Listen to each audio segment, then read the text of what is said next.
সারা দেশে আবারও বন্যা শুরু হতে যাচ্ছে। আসলে সেগুলো আমাদের হাতের কামাই, কিছু করার নাই। মালিক আমাদেরকে মাঝে মাঝে পরীক্ষা করছেন। আমরা যে সমস্ত গুনাহ করি, এই গুনাহের কারণে যারা অপরাধী নয় তারাও কষ্ট পায়, গবাদি পশু পাখি পর্যন্ত কষ্ট পায়। আল্লাহ রাব্বুল আলামিন বলেন, তোমরা তো অনেক গুনাহ করো, কিন্তু আমি তোমাদের সমস্ত গুনাহকে আমি ধরি না, দুই একটা শাস্তি দিই যাতে করে তোমরা আমার দিকে প্রত্যাবর্তন করতে পারো, ফিরে আসতে পারো। আল্লাহ রাব্বুল আলামিন বলেন ১৯ নম্বর পারা সূরাতুশ শুআরা ৩০ নম্বর আয়াতের মধ্যে বলছেন, ওয়ামা আসাবাকুম মিন মুসিবাতিন ফাবিমা কাসাবাত আইদিকুম ওয়া ইয়াফু আন কাসীর। তোমাদের বিপদ আপদ ঘটে তো তা তোমাদের হাতের কর্মেরই ফল, এবং তোমাদের অনেক অপরাধ আমি আল্লাহ মাফ করে দিয়ে থাকি।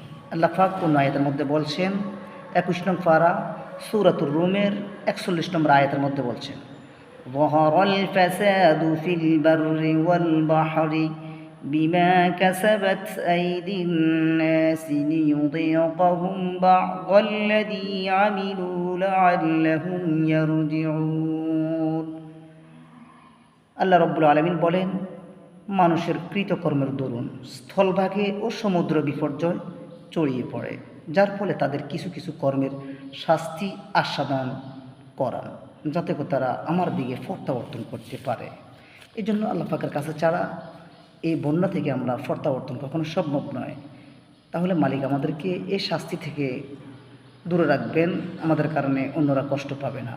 সেই কারণে আল্লাহ রাব্বুল আলামিন অন্য আয়াতের মধ্যে বলছেন, فمن تاب من بعد ظلمه وأصلح فإن الله يتوب عليه إن الله غفور رحيم।